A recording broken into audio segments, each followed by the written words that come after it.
రవాణా ముందుకు రా.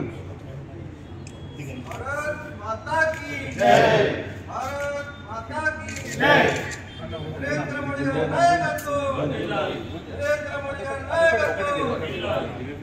జై శ్రీరామ్. జై శ్రీరామ్. జై శ్రీరామ్. భారత్ మాతా కీ జై. భారత్ మాతా కీ జై. ఇక్కడ నుంచి స్టార్ట్.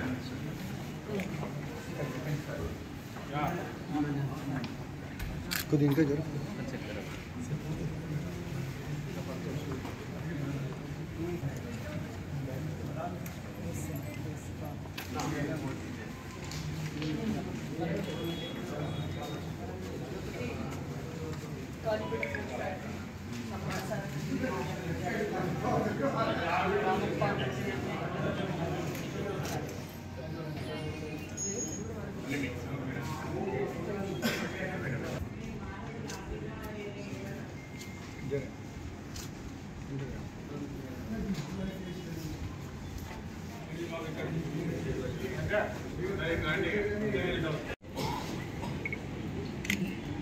మీడియా మిత్రులకు నమస్కారం.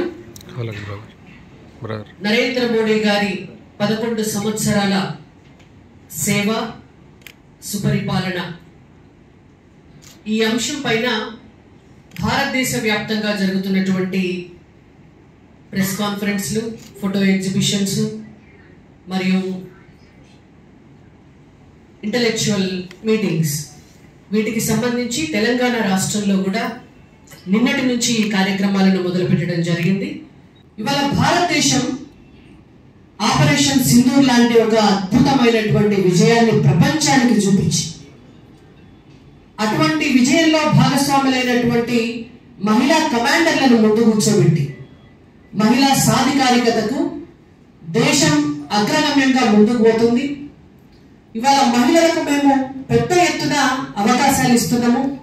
33% రిజర్వేషన్ తోటి ఇవాళ చట్టసభల్లో కూడా స్థానం కల్పిస్తున్నామని చెప్పి మహిళల అభివృద్ధి అనేటువంటిది ఇంట్లో కట్టేటటువంటి టాయిలెట్స్ దగ్గర నుంచి చట్టసభల్లో స్థానాల వరకు అవకాశాలు కల్పించి మోడీ గారు కట్టించినటువంటి ప్రతి ఇంటికి కూడా 60% రిజిస్ట్రేషన్లు మహిళల పైన చేసుకుంటా లోన్లు కూడా 65% మహిళలకు ఇస్తూ ఇవాళ మహిళలని ఆర్థిక వ్యవస్థలో భాగస్వాములను చేస్తుంటే తెలంగాణ రాష్ట్రం మాత్రం 2800 రూపాయలు ఇస్తాం, బడికి పోయే ఆడపిల్లలకు స్కూటీలు ఇస్తాం, పెళ్లి చేసుకునే ఆడపిల్లలకు తులం బంగారం ఇస్తాం. ఇవన్నీ ముచ్చట్లు చెప్పడేమలేదా? ఇన్ని ముచ్చట్లు చెప్పి ఇవాళ ఉన్నటువంటి పరిస్థితి ఏంటంటే స్థానిక మంత్రివర్యులు మేడం కొండ సురేఖ గారే స్వయంగా చెప్పినారు. మంత్రుల దగ్గరికి ఫైల్ వస్తే 10%, 20%, 30% తీసుకుంటున్నారు. మొన్న జరిగినటువంటి మహబూబ్ నగర్ లో వాళ్ళ పార్టీ ఇన్ఛార్జ్ మీనాక్షి నటరాజన్ గారు పోతేనే ఆమెకు లెటర్ రాష్ట్రం ఇచ్చినారు. మహబూబ్ నగర్ కి సంబంధించినటువంటి కాంగ్రెస్ పార్టీ సీనియర్ నాయకులు, అమ్మ మా ఆర్థిక శాఖ మంత్రి గారి సోదరులు ఏ ఫైల్ పట్టుకొని పోయినా ఆయనే 10% మొదలు తింటున్నాడు, అమ్మ మాకేం మిగిలిస్తలేదు, ఈయనకే 10% ఇచ్చి పైనోళ్ళకి ఇస్తే మాకేం మిగులుతుంది అంటే వాళ్ళ ఇంట్లో పంచాయతీ, పైసలు పంచుకునే పంచాయతీ. అవినీతి ఏ మేరకు కాంగ్రెస్ పార్టీలో ఉన్నది అని చెప్పడానికి ఇది నిదర్శనం. స్వయంగా రాష్ట్ర ముఖ్యమంత్రి గారే చెప్తున్నారు, అయ్యా నా దగ్గర ఏం లేదు, నన్ను హోస్క తిన్నారు రూపాయరావు, నేను శింపజోల్లో పట్టుకొని తిరుగుతున్నా, ఢిల్లీకి పోతే ఏ బ్యాంక్ కూడా కూడా నా చెప్పులు కూడా ఎత్తుకోవడం కావచ్చు అని ఎవరు చూస్తున్నారు.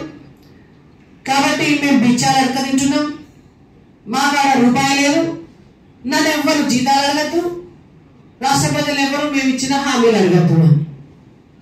ఇది తెలంగాణ రాష్ట్రం పరిస్థితి.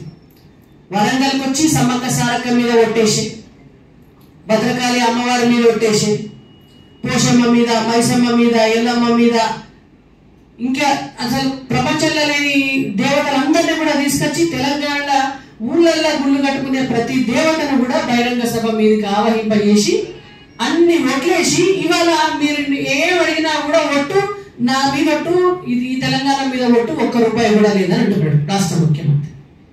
అది భారతీయ జనతా పార్టీ పరిపాలనకు, కాంగ్రెస్ పార్టీ పరిపాలనకు, బీఆర్ఎస్ పార్టీ పరిపాలనకు ఉన్న తేడా. ప్రజలు గమనించాలి, మీడియా మిత్రులు కూడా గమనించాలి. దేశం ఎటుపోతుంది, రాష్ట్రం ఎటుపోతుంది. అందరి పొత్తుల స్థానిక ఎమ్మెల్యేల పైన ఉన్న మంత్రులు, అధికారులు అంతా కలిపితే ఇవాళ 30% కమిషన్ లో తెలంగాణ రాష్ట్రంలో కాంగ్రెస్ పార్టీ ప్రభుత్వం నడుస్తుంది.